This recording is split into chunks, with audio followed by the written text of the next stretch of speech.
Emancipation, directed by Antoine Fuqua, is a retelling of the story of a man named Peter, who was enslaved in 1863 during the time of the Emancipation Proclamation.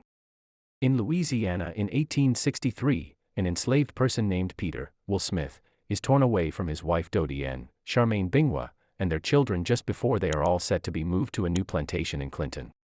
Peter and the other enslaved people are subjected to constant abuse and discrimination once they arrive at the new plantation. Peter hears rumors that Lincoln's army is in Baton Rouge and that many enslaved people are making their way there for freedom. He devises a plan to escape with a group of other enslaved people, but they are pursued by a ruthless slave handler named Ben Foster. Peter splits from the group and makes his way toward Baton Rouge, facing numerous challenges along the way, including being chased by enslavers and fighting off gators in the swamp. He also encounters an enslaved person named John Michael Leroy, and the two of them travel together for a time before John is killed by Fassel.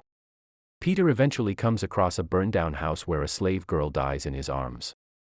Peter shoots the slave handler who appears and then continues on, eventually being rescued by the Union Army. Peter is taken to a camp, where he is given medical attention and told he must enlist with the Union Army in order to secure his freedom. He becomes a soldier and leads a charge that overtakes a Confederate camp.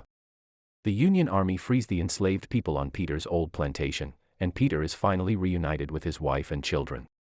The film explores the role of religion in slavery and is set against the backdrop of a perilous journey toward freedom.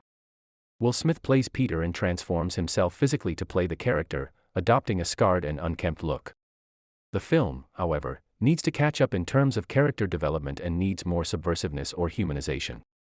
The cinematography and score also need to add more depth to the film. The conclusion, which is meant to be a moment of solace, feels unearned after 2 hours of degradation. The film needs help finding a balance between blaxploitation and prestige and falls short in both areas.